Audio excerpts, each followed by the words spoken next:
Bienvenido al canal de Narraciones Budismo.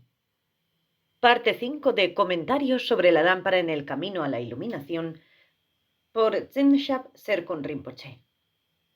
Preguntas sobre la relación con un maestro espiritual. Extraído de la plataforma studybuddhism.com by Versin Archives.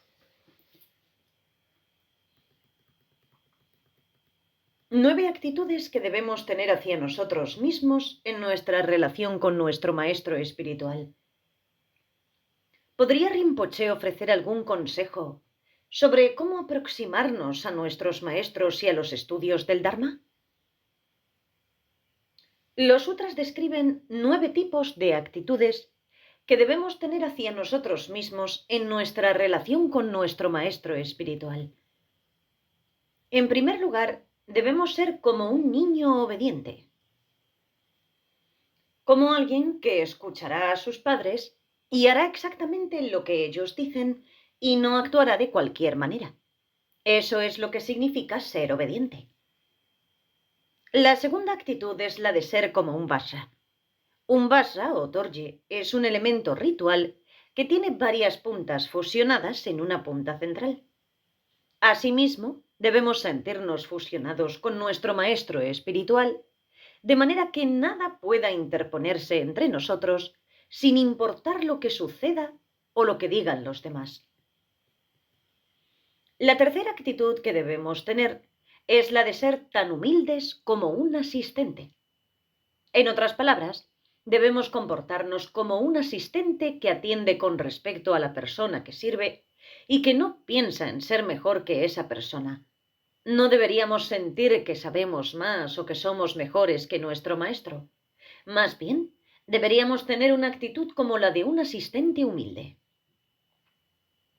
En cuarto lugar, deberíamos ser tan estables como una montaña. Una montaña no puede ser movida, no se le puede hacer renunciar. Asimismo, nuestra actitud de respeto, valoración y confianza en nuestro maestro espiritual debe ser firme como una montaña. La quinta actitud es ser tan receptivos como la tierra. La tierra puede soportar cualquier cosa y puede actuar como cimiento o base sobre la cual se puede construir cualquier cosa. De manera similar, nuestra actitud hacia el maestro espiritual debe ser tan receptiva y abierta como el suelo. Todas las realizaciones pueden construirse sobre esta receptividad, al igual que cualquier cosa puede construirse sobre el suelo. El sexto es ser como un transbordador. Un transbordador puede ir y venir a través de un río muchas veces y no se cansa. Asimismo, deberíamos estar dispuestos a soportar cualquier dificultad que se presente en la práctica del Dharma, al igual que un ferry está dispuesto a ir y venir. La séptima actitud es ser como una carreta. Una carreta puede transportar cualquier tipo de carga que se coloque sobre ella. Llevará oro y plata, pero también llevará una carga muy sucia. En otras palabras, lo que sea que se nos presente en términos de esta relación, necesitamos ser capaces de sostenerlo y llevarlo. No debemos sentir que el maestro espiritual está actuando bien con ese discípulo y no con nosotros. Ese es el tipo de actitud que no deberíamos tener. Necesitamos ser como una carreta que sostiene todo lo que se pone sobre ella. En octavo lugar, deberíamos tener la actitud de un barrendero. En la India, un barrendero es alguien que hace trabajos desagradables como limpiar los baños. Necesitamos estar dispuestos a hacer lo que sea necesario para ayudar a nuestro maestro, incluso si es un trabajo que normalmente nos desagrada. La novena actitud es como la de un perro. Cuando a un perro se le disciplina o su amo le grita, el perro lo recibe e incluso mueve la cola. Al perro aún le agrada el amo sin importar cuánto lo discipline. Asimismo, debemos tener este tipo de actitud cuando se nos disciplina. Estos son los 9 tipos de actitudes que debemos tener hacia nuestro maestro espiritual, como se explica según el sutra. Confianza apropiada en un maestro espiritual. Devoción al gurú. Podemos saber todo sobre este tema de las actitudes que necesitamos tener para confiar adecuadamente en un maestro espiritual si leemos las biografías de cómo Milarepa se dedicó a Marpa, como Marpa se dedicó a su gurú Naropa y como Naropa se dedicó a su gurú Tilopa.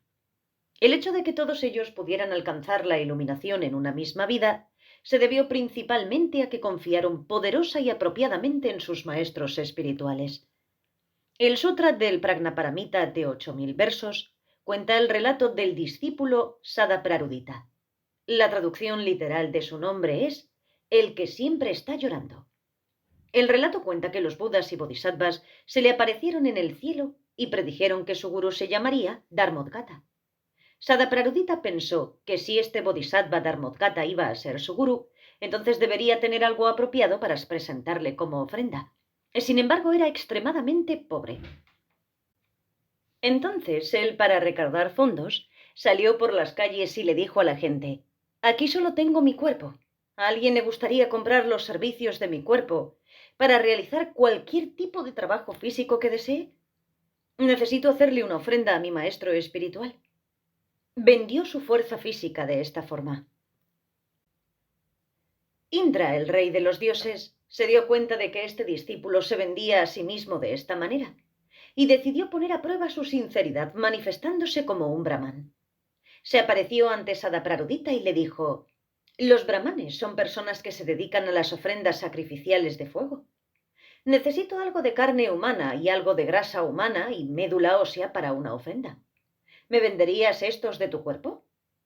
Sadaprarudita estuvo de acuerdo, y con una gran piedra se rompió la pierna y se extrajo trozos de hueso, carne y tuétano y se los dio a este brahman.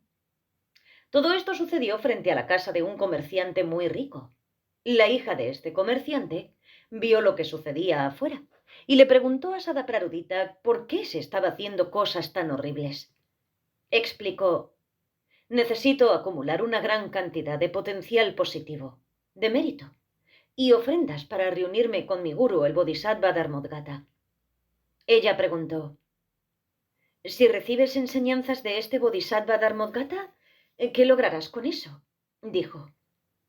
«Este gurú puede enseñarme los métodos para poder alcanzar la iluminación, y por medio de esto podré beneficiar a todos los seres vivos. Por eso estoy haciendo esto». La hija les contó a sus padres lo que estaba pasando fuera.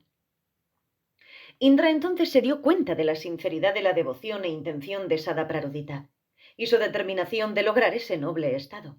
Le dijo a Sadaprarudita: «No soy realmente un brahman.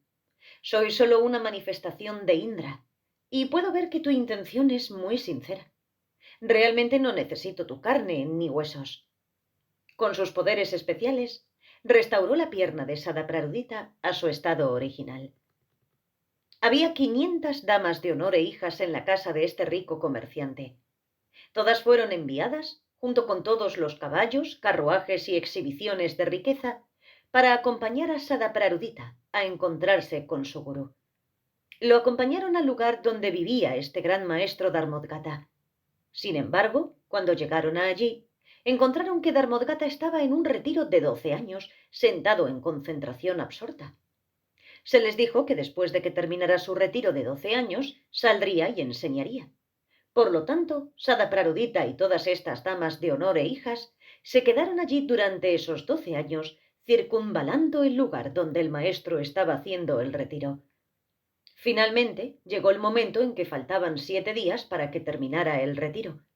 Fueron a barrer y a preparar el patio de tierra en la casa del gurú donde daría sus enseñanzas.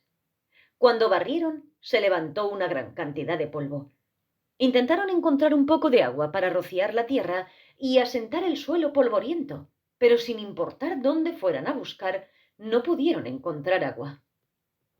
Sadaprarudita se preocupó mucho porque pensó que si el gurú daba enseñanzas y se levantaba mucho polvo no funcionaría. Por lo tanto, todas las 500 damas de honor e hijas y el mismo Sadaprarudita se cortaron y usaron su propia sangre para rociar la tierra de tal forma que se asentara el polvo. Toda esta sangre fue bendecida por Indra, rey de los dioses, y transformada en agua extremadamente pura y perfumada. Después de 7 días, el gurú Dharmodgata terminó su largo retiro. Sus discípulos presentaron sus ofrendas y recibieron enseñanzas. Este es un ejemplo muy interesante porque aunque Sadaprarudita tuvo una visión de los Budas y Bodhisattvas que le dijeron que debía ir a encontrarse con su gurú Dharmodgata, no consideró algo extraordinario el hecho de que había tenido tal visión de los Budas. Más bien, lo que consideró algo extraordinario, todo el trabajo que debía hacer para prepararse para el encuentro con este gurú. Sadaprarudita hizo todos estos esfuerzos e hizo todas estas cosas austeras para poder encontrarse con el gurú, ya que conocerlo era de vital importancia para alcanzar la iluminación y poder beneficiar a todos los seres. Cuando Sadaprarudita fue por primera vez a ver a este maestro espiritual, ya había alcanzado la primera de las mentes, que es el camino de la construcción, el camino de acumulación. Al tener tal confianza en su gurú, fue capaz de progresar a lo largo de los 10 niveles de las mentes Bhumis del Bodhisattva hasta el 8º Bhumi del Bodhisattva en esa misma vida. Normalmente es en el Tantra donde encontramos la discusión de alcanzar la iluminación en una misma vida como uno de los beneficios de tener una confianza adecuada en el maestro espiritual. Pero aquí, incluso en los sutras, encontramos un ejemplo de los grandes beneficios de tener esta confianza apropiada para acortar el camino. Con sus acciones de confianza y seguridad en su maestro espiritual, Sadaprarudita pudo acumular la misma cantidad de potencial positivo que normalmente tomaría 2 incontables eones acumular a través de los métodos del sutra. Entonces, incluso los sutras mismos hablan de los enormes beneficios de confiar apropiadamente en el maestro para desarrollar un potencial positivo muy rápidamente. Meditación sobre confiar apropiadamente en un maestro espiritual.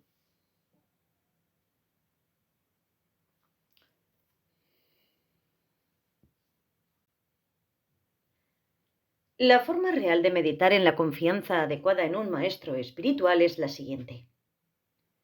Visualizamos frente a nosotros en sus formas ordinarias cuantos gurús tengamos, así como cuando en el sistema médico tibetano un médico habilidoso nos trata y primero prescribe un medicamento que hace que los síntomas de la enfermedad se exacerben y luego, una vez que son más capaces de reconocer el problema, nos curan. De la misma manera nosotros hacemos un proceso similar cuando practicamos la meditación en nuestros maestros espirituales. Para repetir, comenzamos visualizando a nuestros gurús sin importar cuántos tengamos en sus formas ordinarias frente a nosotros. Luego dejamos que surjan pensamientos sobre cómo este maestro no es un Buda y cómo tiene este defecto y el otro y tiene aquel defecto. Permitimos que surjan todos estos tipos de actitudes críticas y luego pensamos en todas estas cosas que discutimos anteriormente sobre la necesidad de ver a nuestro maestro como un Buda basándonos en nuestra confianza en sus buenas cualidades. Además, pensamos en el hecho de que la forma en que nuestros maestros aparecen ante nosotros y el tipo de opiniones que tenemos sobre ellos no son fiables en absoluto. De esta forma, eliminamos esta actitud de criticar y encontrar errores.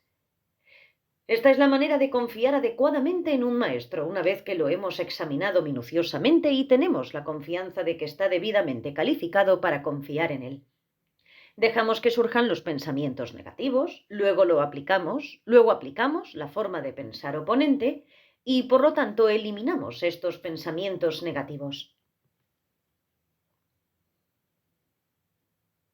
Los beneficios de escuchar las enseñanzas en un grupo grande. ¿Hay alguna diferencia cuando escuchamos a un gurú en una gran enseñanza como esta? La ventaja de recibir enseñanzas en un grupo grande es que obtenemos el beneficio de todos los diferentes puntos de vista de las personas que están en el grupo. Más tarde, cuando las personas discuten las enseñanzas entre ellos, pueden debatir con diferentes estudiantes sobre lo que dijo el maestro y aprender sobre lo que entendieron las diferentes personas. Al tener todos estos puntos de vista variados, se obtiene una comprensión más profunda. Cuanto más gente haya en una enseñanza, mejor será y más comprensión se generará. No se supone que las preguntas simplemente se le hagan a un maestro, son cosas que los estudiantes deben preguntarse y discutir entre ellos. Al hablar con personas que provienen de diferentes antecedentes y diferentes formas de comprensión, aprendemos mucho más. Es a través de este proceso de debate y discusión que nuestra inteligencia se agudiza. Del mismo modo, nunca sabemos quién está en la audiencia. Puede haber personas que sean manifestaciones de Budas y Bodhisattvas y que tengan todo tipo de talentos y habilidades. No lo sabemos. Si personas así están con nosotros en una audiencia estudiando junto a nosotros, pueden ayudarnos mucho. De manera similar, si vamos a una de las grandes y famosas universidades donde hay clases numerosas, luego nos encontramos con que muchas de esas mismas personas ocupan los puestos más altos dentro de sus sociedades. El hecho de que fueran compañeros de clase y ahora estén trabajando en estos altos cargos puede ser muy beneficioso para que puedan conectarse entre sí y lograr muchas cosas juntos. Estos son los beneficios de estudiar en grupo. Gurús raíz. Rinpoche podría hablar muy brevemente sobre la idea de los gurús raíz y si uno debería elegir a su gurú en virtud de la compenetración, la accesibilidad o cualquier otro criterio. Lo primero que es extremadamente importante es hacer una investigación o un análisis cuidadoso antes de tomar a alguien como nuestro maestro espiritual. Si pensamos en conocer a un cierto lama, deberíamos examinarlo a fondo de antemano y preguntarle a mucha gente sobre la persona. Necesitamos averiguar todo lo posible sobre ellos. Cuando hemos investigado con mucho cuidado de muchas fuentes diferentes, entonces debemos observar qué tipo de sentimiento surge en nosotros cuando pensamos que este maestro se convierta en nuestro gurú. A veces, como en el ejemplo de Jetsun Milarepa, con solo escuchar el nombre de Marpa, inmediatamente surgió en él un fuerte pensamiento. ¡Oh! Este es mi gurú. Debo ir a verlo. Del mismo modo, observen qué tipo de sentimiento surge instintivamente con relación a este gurú. Si realmente surge el pensamiento de sí, debo ir y tratar de encontrarme con este lama, y también si hemos escuchado muchas cosas buenas sobre la persona y realmente lo hemos comprobado con diferentes fuentes confiables, entonces cuando vayamos necesitamos ver qué tipo de cosas suceden. En otras palabras, ver si es muy fácil encontrarnos con el maestro cuando vayamos a donde está, si el gurú está ahí y está dando enseñanzas en ese momento. Observen si hay todo tipo de signos auspiciosos al mismo tiempo. Todas estas cosas serían muy buenas señales. Por otro lado, si cuando vamos no está en casa o está ocupado, y después de ir muchas veces nunca llegamos a verlo, no es una buena señal. Asimismo, verifiquen si hay señales auspiciosas en el camino cuando vayan a ver a este gurú. En otras palabras, vean si hay muchas personas cargando flores, agua o leche, o montando elefantes o caballos o cosas así. Estos son signos positivos. Esto proviene de un contexto indio, ¿verdad? Del mismo modo, si vemos malas señales, eso no es tan bueno. Cuando uno de los más grandes discípulos de Tsongkhapa, Gyaltsab Dharma Rinchen, fue por primera vez a encontrarse con Tsongkhapa, no fue para estudiar con él, sino para debatir con él. Llegó mientras Tsongkhapa estaba dando un discurso. Tsongkhapa estaba sentado en un gran trono y Gyaltsab Ye entró en la enseñanza y pensó en ir directamente a debatir con Tsongkhapa. Subió al trono y se sentó a su lado. El propio Gyaltsab Ye era un académico muy erudito, por lo que Tsongkhapa se corrió hacia un lado y le hizo espacio para que se sentara a su lado. Tsongkhapa continuó dando el discurso del texto como lo estaba haciendo para este gran grupo de discípulos. Gyaltsab Ye escuchó. Y después de reconocer que la explicación de Tsongkhapa era muy buena, se bajó del trono, se sentó al frente y escuchó con respeto.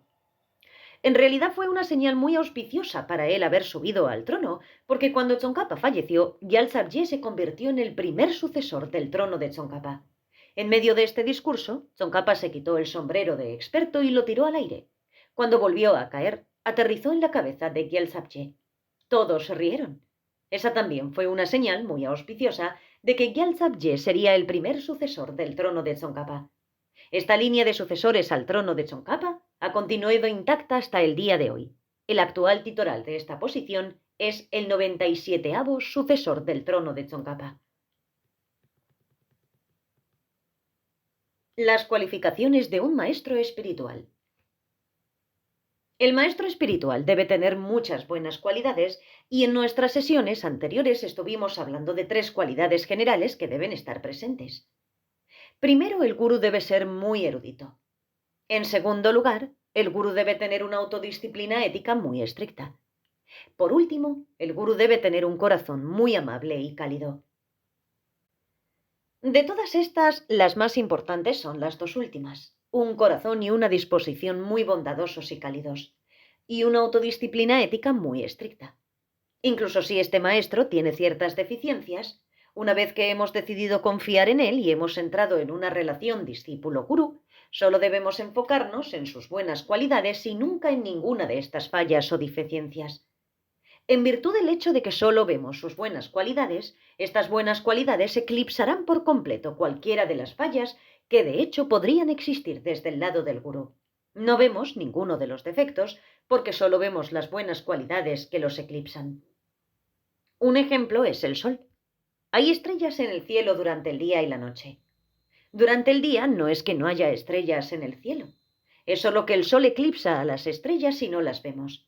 Del mismo modo, ver las buenas cualidades eclipsa las negativas, por lo que si no las buscamos, ya no las veremos. Por ejemplo, en términos de nosotros mismos, tenemos muchas fallas y defectos, pero debido a que estamos tan obsesionados con nuestras buenas cualidades y pensamos que somos tan grandiosos, estamos completamente ciegos a nuestras propias fallas y defectos. Y así, deberíamos tener esta actitud hacia el gurú y simplemente ver buenas cualidades y nunca errores.